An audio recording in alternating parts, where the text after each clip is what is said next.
As Chiefs Kingdom is still on a high after securing another trip to the Super Bowl, we're going to recap the Bengals coming into Arrowhead and trying to make it Burrowhead. And I'm going to name some of my few key standouts in the game. It's going to be hard to do because there was a lot of key performers in this pivotal matchup.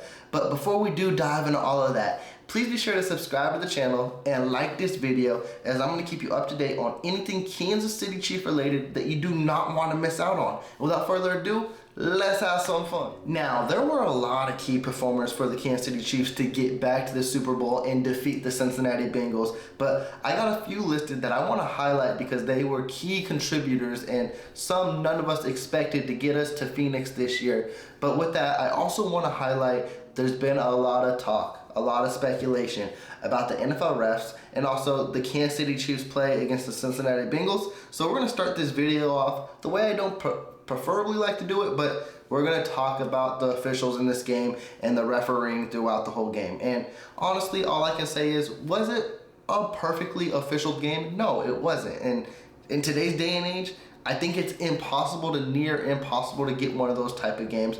And also, what do you expect to? Specifically from the Who Dey Nation, the Cincinnati Bengals fans who basically preached on us all this week because they were the ones who were so in love with the official Ron Tolbert, because one of the times we played the Bengals, he was the ref and we got bit in the ass a few times. So Who Dey Nation thought, oh, he will help Cincinnati ride into another championship. Now, I don't want to get that serious with it, but they thought if it was going to be officiated, it would have been in their favor. And I'm not going to say this game was officiated in anyone's favor, because if you look back on most of these plays, one, in live action, they're all tic-tac plays. Besides the one a lot of people are whining, bitching, and moaning about is the one where Mahomes was hit late on the sideline. Y'all really need to lay out the rest. It was clear as day he was hit late, and also y'all agree with that. The part you don't agree with is that they called the flag. What do you expect them to do? Like, they gotta try to have consistency here and there. And like I mentioned, most of these plays are tick for tat, where they're looking at it in live action when most of you guys don't even realize it in live action until the game is over. You can go back to Twitter and be like, I knew there was holding or something like that. Like, they don't get that kind of privilege, and you guys do. So kind of sit down with all of that.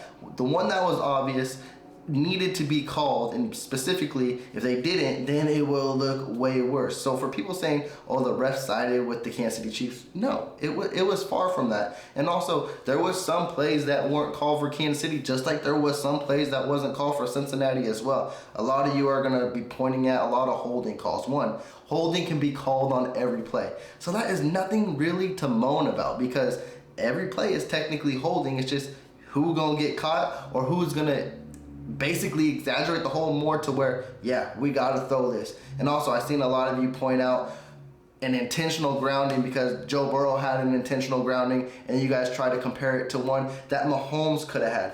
They're not comparable whatsoever.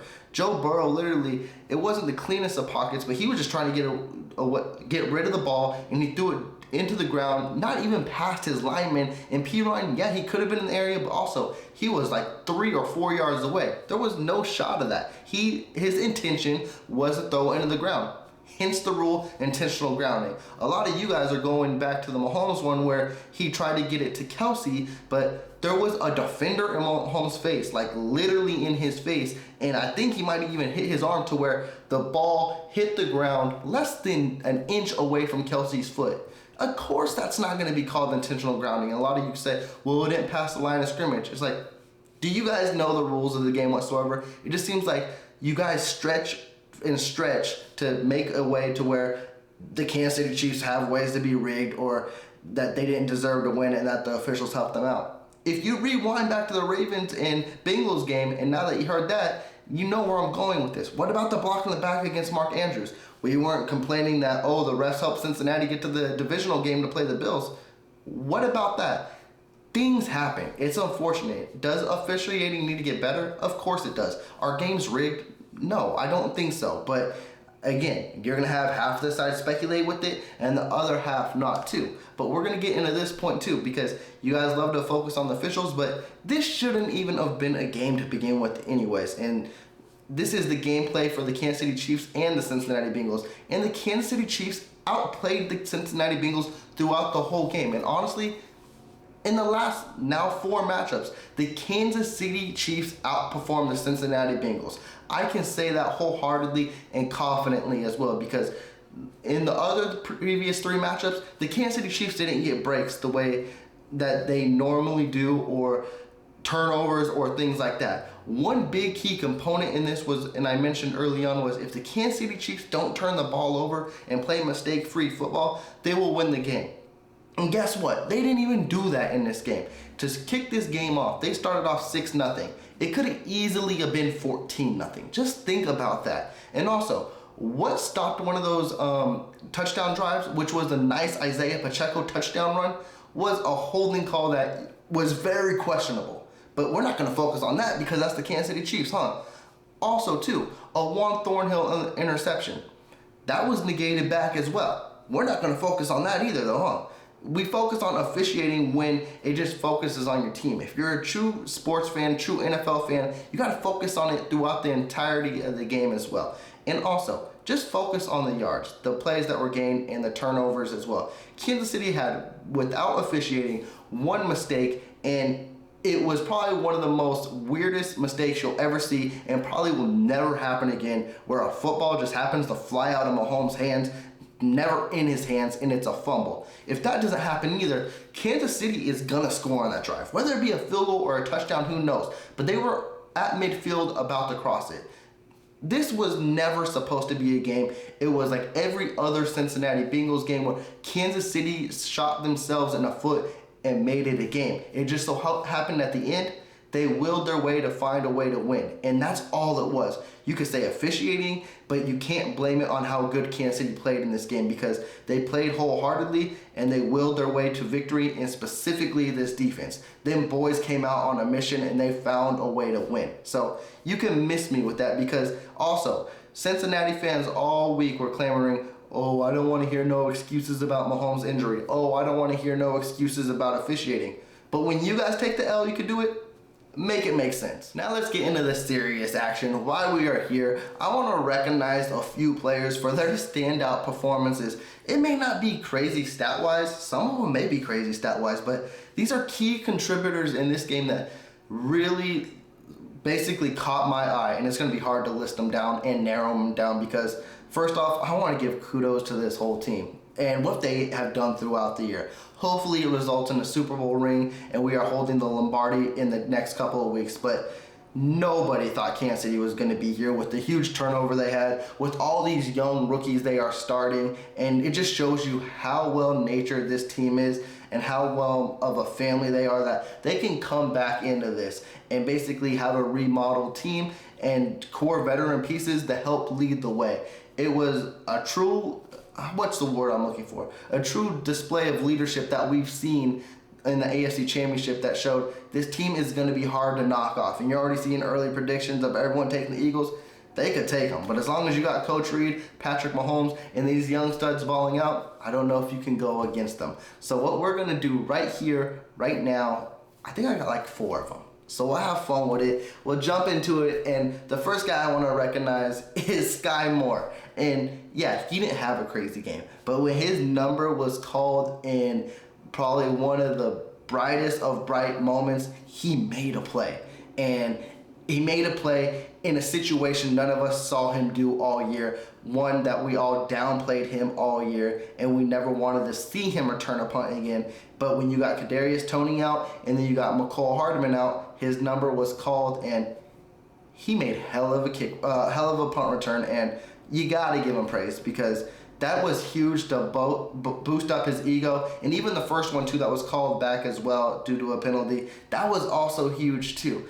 I was watching that play just nervous, because I'm like, just let it pass more. Just let it bounce and pass you. I'm fine with fielding the ball at the 5-yard line and try to see what the defense does, or let it bounce out of bounds. Just don't catch it. But he proved me wrong. I know he proved a lot of Chiefs Kingdom wrong as well by fielding that punt and also advancing it an extra 20 to 25 yards to midfield, giving this team a true chance to win this game. A lot of people don't focus on that either. Is, oh, the 15-yard penalty, focus on that return, because that return was the main thing that set up this drive. And what a lot of us thought too with 30 seconds left in the game was the Kansas City Chiefs are going to the Super Bowl. The Kansas City Chiefs always have that key play in every drive in the playoffs where you're like, oh, this is over. Because we know what Mahomes is about to do after a good play happens. And you can just feel the momentum swing. And I'm just so happy for Sky Moore. It's a lot of things I expected this year, and a lot of them didn't come true. But it's good to see him basically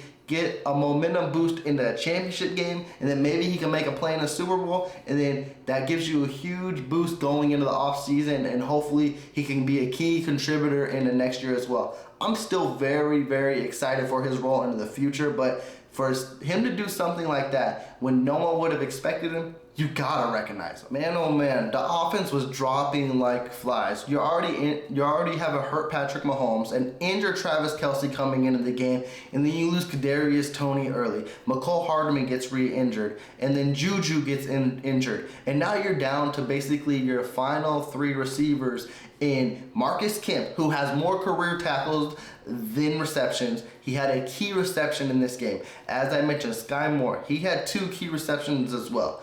But you gotta give your flowers to MVS. He's another one who, he was inconsistent throughout the year. We expected big things from him throughout this whole year. And we knew, even watching him backdated to Green Bay, he is your hit or miss guy. He is your home run threat. But today, he looked like a complete receiver, having 6 catches and over 100 yards and a touchdown. And that touchdown was a thing of beauty. MVS stepped up when we needed him the most, because there was no one basically else to step up. No one was available on this offense. They were all battling injuries, and they were all trying to find a way to win. And it's just a key example of what kind of team this is moving forward.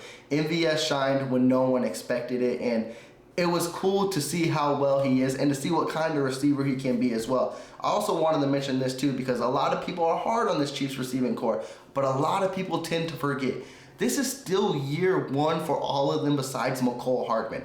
This offense takes time to learn, and now you're seeing it click at the right time for a lot of these guys. We saw it click for Juju right before he got injured midway through the season, and now he's still dealing with injuries, but he's going to be a key component going into next year if we re-sign him, which hopefully we should. And now you see MVS. The tools are starting to come together. If they start clicking, and even in this Super Bowl heading into this offseason, the Kansas City Chiefs will have a solid receiving core, but I was very, very impressed to see MVS basically show out when we needed someone to do it their best. I got 2 more guys I'm going to focus on, and like I said, this is going to be so hard to do, but I think it's so right to do. You could recognize so many people on this team: Jalen Watson, Juan Thornhill, Justin Reed, Josh Williams, Brian Cook, the offense, Pacheco, the offensive line holding up through the whole game. But I think to end this video off perfectly, you gotta focus on the 2 guys, the leaders on both sides of the ball. My second one, and it was very hard to choose, but you'll understand how I'm gonna end this video, is Patrick Mahomes. What can you not say about the dude? He is him. He has proven that he is the best quarterback in the league, and now he's starting to win over everyone, and what Chiefs Kingdom already believes is he's probably the best quarterback to ever touch the field. With a high ankle sprain, an injury that usually takes 6 weeks, he was very, very solid and efficient. He may not have been as mobile as what he needed to be, but when it mattered most, he knew he needed to make a play. And we've seen that time in and time out in the Tennessee Titan game when he had that amazing touchdown run. He will always depend on his legs when he needs to make a play, and that happened to basically put in line Harrison Butker too, who I want to tie in at number 2. Another guy we have counted out through the season. He got injured early on, and then he even said it was his worst kicking year. And now in the playoffs, he has looked amazing. He has looked like himself, and he is basically booting it better than ever. People will say if it was further, he wouldn't have made it. You don't know that because, one, we'll never know. But also, kickers kick to the distance that they feel the kick will go through. If he was backed up, he would have put more power into it, and then we would just have to wait and see. But we will never know, because at the end of the day, he made the kick he needed to make. I do want everyone to give Butker his flowers, but Mahomes, he is him. He is the GOAT. And if somehow, some way, he can get this team to his 2nd Super Bowl win, I don't even think it's a debate. The dude's been in the league 6 years. He's done something in his first 5 years that no quarterback has ever done. And He just makes plays that we have never seen before, and I know a lot of us already give him his flowers, but when it's something like this and when you will your way through an injury that's supposed to have you out, and when you can see he's hobbling and he feels it and he is willing his way to victory, you have to give it the appreciation it needs, because if it wasn't for him, the Kansas City Chiefs wouldn't even be in Phoenix for a chance to get another Lombardi. And now to cap this video off, I think it's the right way to do it. It's the guy who had this game focused on his agenda when they lost last year in the AFC Championship game, and he's felt it throughout the whole offseason and throughout the whole regular season, and he proved it in this game. It's something to talk the talk, but when you walk the walk like Chris Jones did, he played amazing. He played way above our standards that we thought he would play, with 8 pressures, 2 sacks, and he was all over the field as a disruptor. He started the game off with a sack, and he had that last sack of the game. Who else better to do that than Chris Jones? You saw in the beginning of the game how much this meant to him during the national anthem, where you saw the tears coming down. Whether it be for the national anthem or the moment, I believe it was the moment, you just knew he was ready. And like I mentioned last week, there's not many times you get a shot at revenge this quickly. And I get it, people are like, well, you played them in the regular season. That's not the same. When you have a chance to play the same exact team in the AFC Championship who knocked you off, who now people are talking about, is like, is Chris Jones really elite because he doesn't get any postseason sacks? Well, now look at him. 8 pressures and 2 crucial sacks. He was a monster out there, and he made Joe Burrow's life hell. And we mentioned that throughout the week. It's like, this D-line needs to step up. And I got to give them kudos as well, because George Karlaftis, the rookie, got a sack. Willie Gay got a sack. Frank Clark, the Shark. No one shows up like him in playoff time. He got a sack. They made sure to get after him, and often. And it was the reason why the Kansas City Chiefs, the score doesn't tell the story to me. They dominated this game, offense and defensively. You just got to focus on it. And also, for a lot of those naysayers who are saying, I'd rather have Joe Burrow after Patrick Mahomes, you can knock that nonsense off as well, because Patrick Mahomes outplayed Joe Burrow, and it's not even close. On a high ankle sprain too. Over 300 yards, 2 touchdowns, and also, people are going to be like, well, Joe Burrow was under pressure more than Mahomes the whole game. One, tell your defensive coordinator to scheme up a better play too. And also, that's false, because the stats came out today. They were both under pressure the same amount of times, and that was 21 times throughout the game.